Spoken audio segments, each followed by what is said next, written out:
Assalamualaikum warahmatullahi wabarakatuh.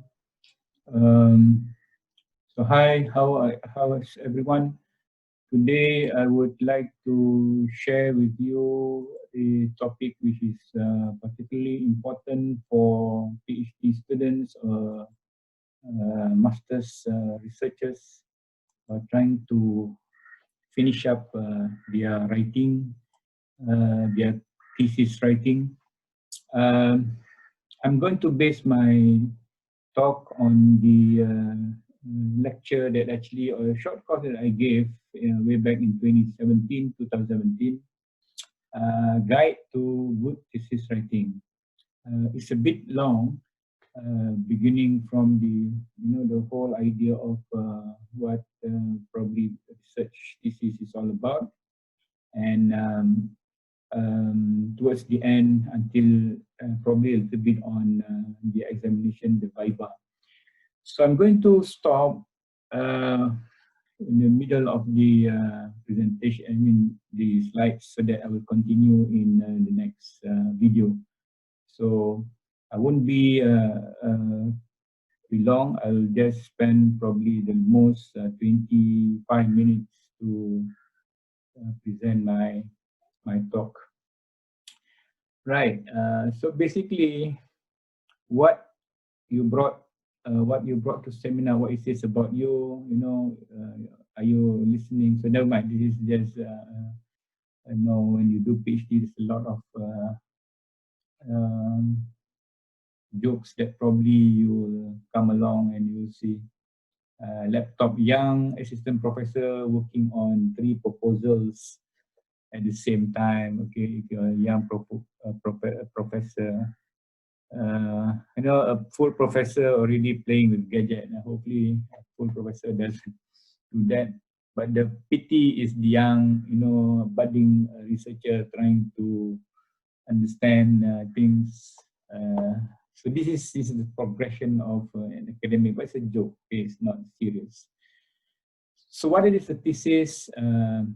I have probably mentioned in some other videos.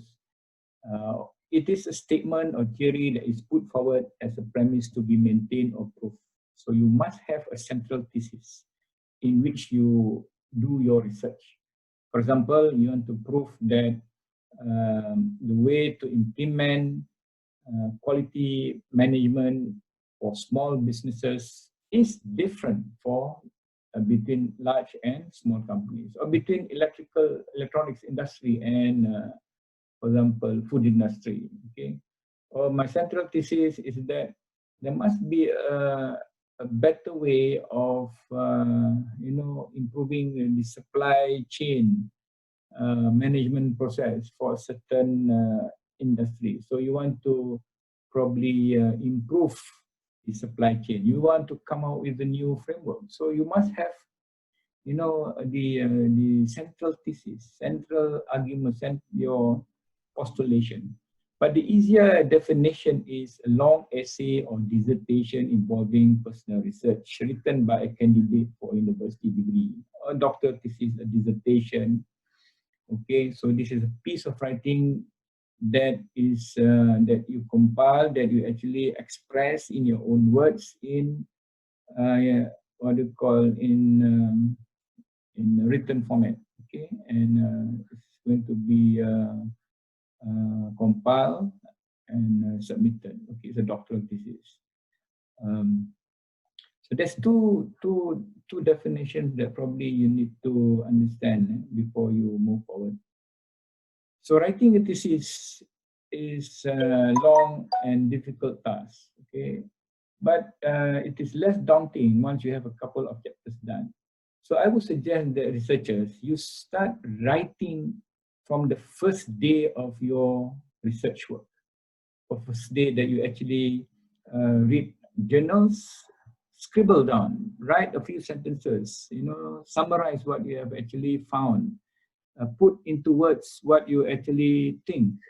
And then you will actually be able to compile it and make it bigger and more descriptive of what you're trying to do. So all of you guys, you'll probably be, you don't have to worry because you only have to write one thesis. You don't have to write two theses unless you're doing 2 PhD or 2 masters. So at the end of the day, you can add DR to your name. I've mentioned this many times. When you get a PhD, you're entitled to be known as Dr. So and so and so. Okay, so I really despise, or I don't like people who actually claim to have a DR but didn't go through the process of obtaining one. But the bad news is that it is hard, painful work. And you must understand, I think you will agree to this statement that writing thesis is hard, it's difficult, and it's a painful process, painful work, because you need to go through the writing, reading, rewriting. Okay, you have already done the fun part, which is actually doing the research, collect the data, doing the experiment, doing the interviews and so on. Okay. So that's why many people didn't complete PhD because they failed in their write-up. They finish all their data collection, but they failed to actually finish. They didn't complete the writing. Okay, some people never managed to write one. So it is that's why it's hard work. It's 99% perspiration and 1% inspiration. And if you're lucky, your thesis will be read by your supervisor or your committee. That's why, and I found this from my reading and from my, and understanding is that if you're lucky, your thesis will be read by your supervisor. Because some supervisors just don't read thesis. That's life. That's life. Okay, and you are unlucky if you have. Such person. So that's why it is very important to select the best supervisors, the supervisor that really wants to help you to complete your PhD. Okay, why write a thesis? To complete your doctoral or master's requirement. So you will see there, that's common. Okay, this is the common structure of abstract, introduction, literature review method. So this is your thought process starting from the beginning of PhD is, I'm going to actually write a thesis. I must complete this thesis. This is my thesis, University of Birmingham. Okay. So in the process of writing this thesis, you will learn academic communication by writing and presenting your research problems, your steps, the approaches, the outcomes, and so on. So you are training yourself to become an academic. An academic is someone who is able to communicate through writing. Of course, once you finish your PhD, you can do more research, and you can apply for grants. You can, once you finish your research, or during the process or during the research, you publish papers, you present in conferences. So those are, communication to writing, and throughout your career of an academic, you should be able to publish a few good papers so that people will benefit from what you've actually found. And also people can, other researchers can seek your opinion on how best to do research. Okay, and people will seek you to become your supervisor and so on. So in the process, you will learn academic communication, writing, presenting your research problems, steps, approach, outcomes, and others. So why write a thesis? No, it won't make you famous. Okay, unlikely. But of course, if it's seminal, it's something that you do, you will also, come to that stage. I know of many friends who are actually very prominent in their research, okay, and writing. It will regularly change science, not likely. You look at the statistics, okay, there's only, you can count with fingers the Nobel Prize winners, okay. In the vast knowledge, yeah, a little bit, because at the end of the day, when you submit the thesis, it's already past, gone. The day you submit your thesis or your research, it's already done. You have already contributed to the body of knowledge, and others can actually continue from there. It will be read by others. Hopefully, other researchers who are interested in your area would probably want to read, your work. So when do I start? Well, I would just in the beginning. I said you start from the day one. Okay, day one or week one. Okay, that's why 6 months before the end of the grant. No, write your thesis from day one. Okay, write it all down. Don't worry, it's never too late to start. Okay, if you haven't started, you better start as soon as possible. Okay, so he has an idea, then suddenly he went to in front of this computer screen, and all the ideas gone. Okay, so that's writing. Okay, I think it's not easy. Some people can write a lot of books. Okay, some people just couldn't. So what a thesis is then? It is not everything that you did in the lab for the past 3 years. It is wrong. You do not compile whatever you have done for the 3 years. You know, you start describing, I first read the background material, I then implemented the algorithm, I read some experiments. No, it is a summary of what you have actually went through, or what you have done. You summarize, okay? And it is actually a logical reconstruction of your work that you have done, right from the start of trying to formulate the topic, the title, and then exploring the literature, trying to look at different researchers who have actually explored the area. For example, TQM implementation in food industry, or TQM implementation in the manufacturing industry, different frameworks, right? Well, within the context of today, maybe we'll talk about IR 4.0, Industrial Revolution 4.0. So we can do a lot of work trying to develop, for example, frameworks for implementing IR 4.0 for manufacturing industry in Malaysia. Okay. So that is, you look at the current work that's been done by other people or other researchers, and you formulate your research strategy of identifying the specific problem area that you're going to contribute or solve, your method, and then your analysis, your results analysis, from your data that you. So you reconstruct that, you reorganize in such a way that it shows a very sensible presentation of your 3 years work or 4 years work. Okay, and it's not a historical narrative. It's not a historical narrative of what you've done, unless it's social science, Islamic studies. I'm particularly coming from engineering and management area, so my idea is this is the problem, and you have the method. Is positivism. Okay, so what a thesis is then is a brain dump of everything you know. It's not a brain dump of everything that you've done.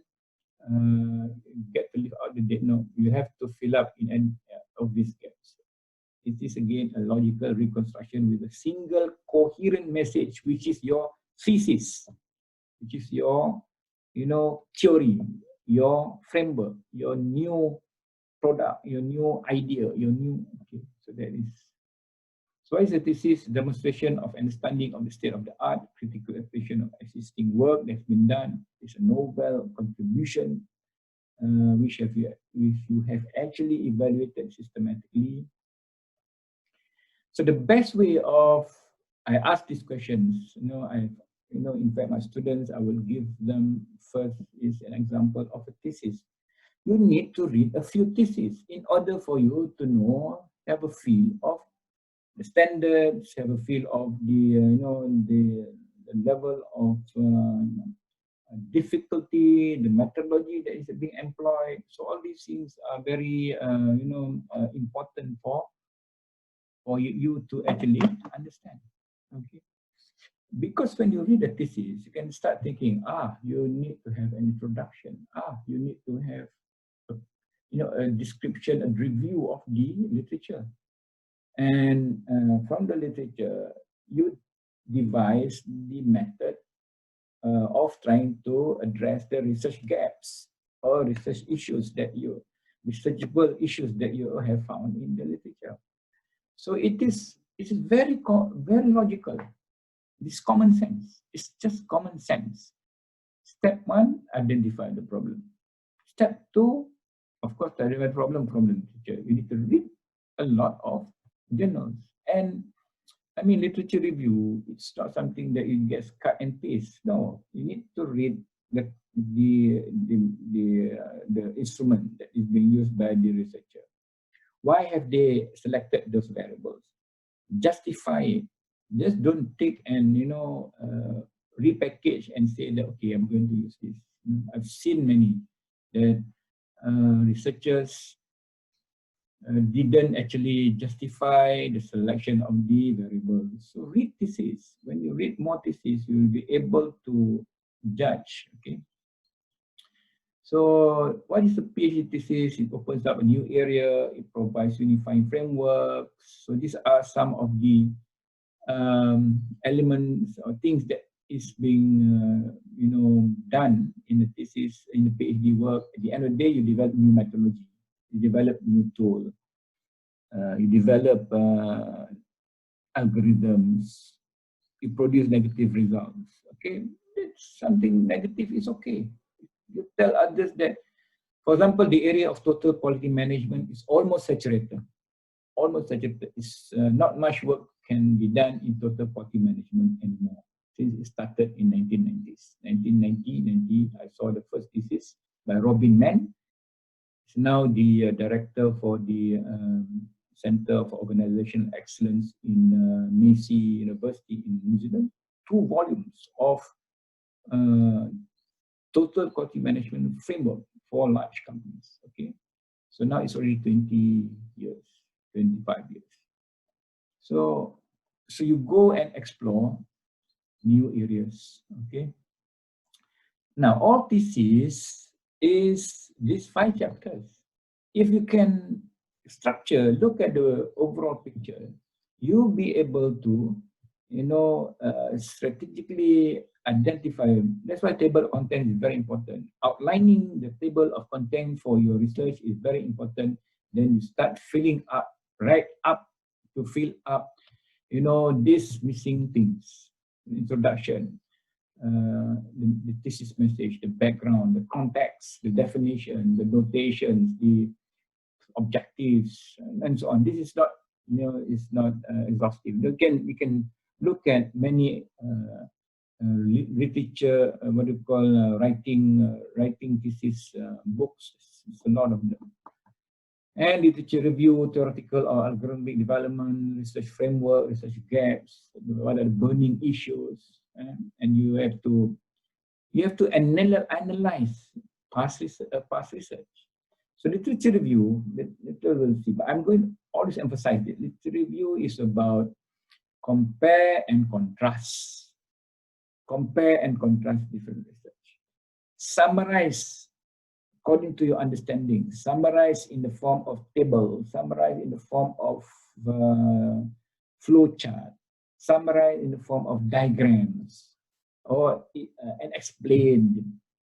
And once you have compared and contrast, you can see the weaknesses, the strength of certain ideas and results. And when you analyze and synthesize, you're able to define your own research problem that you found from the literature, and methodology, resource analysis. So this is a 5-chapter format normally being employed by most theses.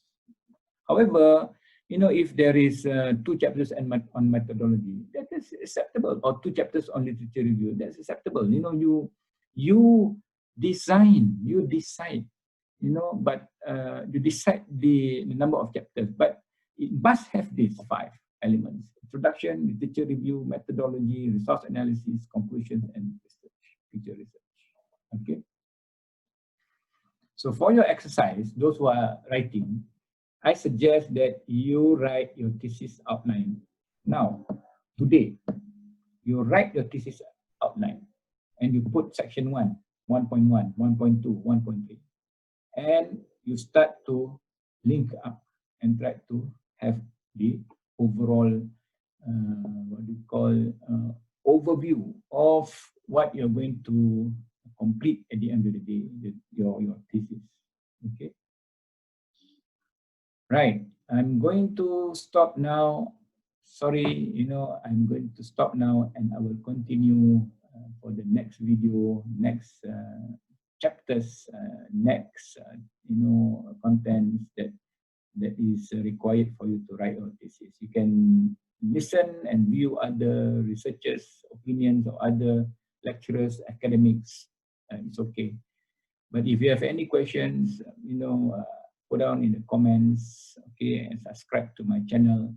I will share as much as possible that I know. I don't claim that I know everything. So inshallah, I will continue in my next video series, inshallah.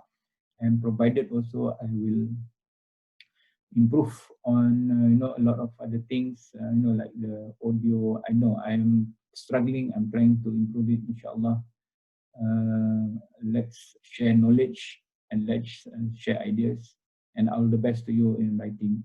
So please remind me. I will continue with my what do you call journey to teach as many people as possible on achieving your goal in academic life. Assalamualaikum warahmatullahi taala wabarakatuh.